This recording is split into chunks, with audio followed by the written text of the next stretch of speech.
Hi, I'm Nathaniel, I'm Vikram. Ryan, I'm Nathan. and today we're going to present on the Lac Operon. To begin, let's first introduce some background information and terminology. A gene is a sequence of nucleotides that encodes information for a polypeptide. RNA polymerase is what transcribes a gene into mRNA, facilitating its translation into a polypeptide. Ribosomes are what actually transcribe the mRNA into a polypeptide chain.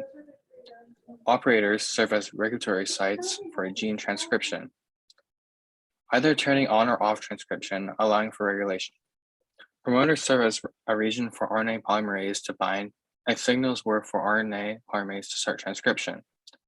A structural gene is any gene that codes for anything besides products involved in regulation.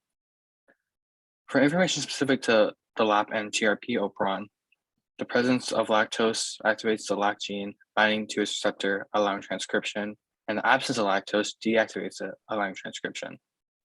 The presence of tryptophan activates the repressor, binding to it as a co-repressor, preventing transcription. The absence of tryptophan unbinds the repressor and once more allows the TRP gene to be transcribed. We'll now be going more in depth on the Lac Operon. Lac Operon is an inducible operon, which is usually off but can be stimulated or induced when a specific small molecule interacts with a regulatory protein.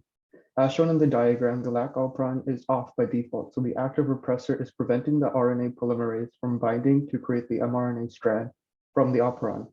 Inducible operons usually code for the proteins relating to metabolic functions, and the Lac Operon is no exception, producing the enzyme that is able to metabolize lactose to the glucose and galactose needed to survive when the glucose levels are low.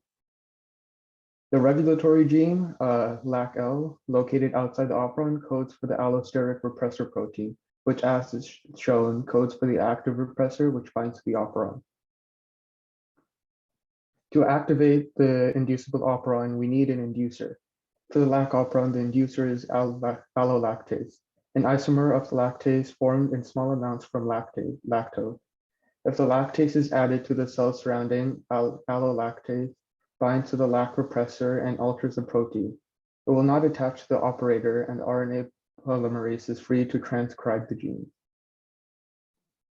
however, the Lac Operon also has a secondary control factor through CAP, which binds to an area around the Lac Operon and increases RNA polymerase flow to the Lac Operon. When lactose is present and glucose is scarce, which means that the level of CAMP is high, CAP binds to its binding site, and there is an abundant amount of LAC mRNA synthesized. When lactose is present and glucose is present, which means the CAMP level is low, CAP unbinds and there is little LAC mRNA synthesized. To conclude, we have our analysis and conclusion questions. First, as the Lac Operon is an inducible operon, it's usually turned off. When off, the repressor blocks the operator, preventing transcription. However, when allolactase binds to the repressor, it becomes inactivated, meaning that the Lac Operon is turned on and transcription can occur. The TRP operon is inactivated when there are high levels of tryptophan, which end up binding the repressor to the operator sequence, blocking RNA polymerase. The Lac operon is activated when lactose enters the cell, which binds to the repressor and inactivates, activating transcription by proxy.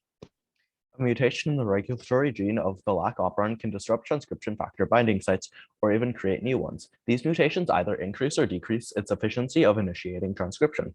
Mutations that make up promoter sequences similar to its consistency generate an increase of efficiency called a promoter up mutation, while mutations that make sequence less similar result in a decrease of efficiency and are called a promoter down mutation.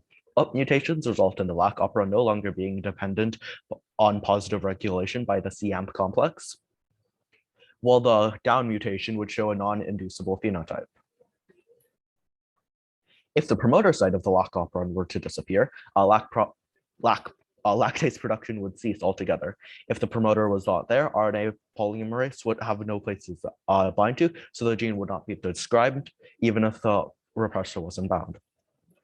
Lactase breaks down lactose into glucose and galactose. When lactase levels are high, lactase creates high level of glucose, which decreases cAMP levels. Without cAMP, CAP cannot bind to DNA, which decreases transcription levels of the lactate gene, serving as feedback inhibition. Thank you. Yeah, thanks for listening.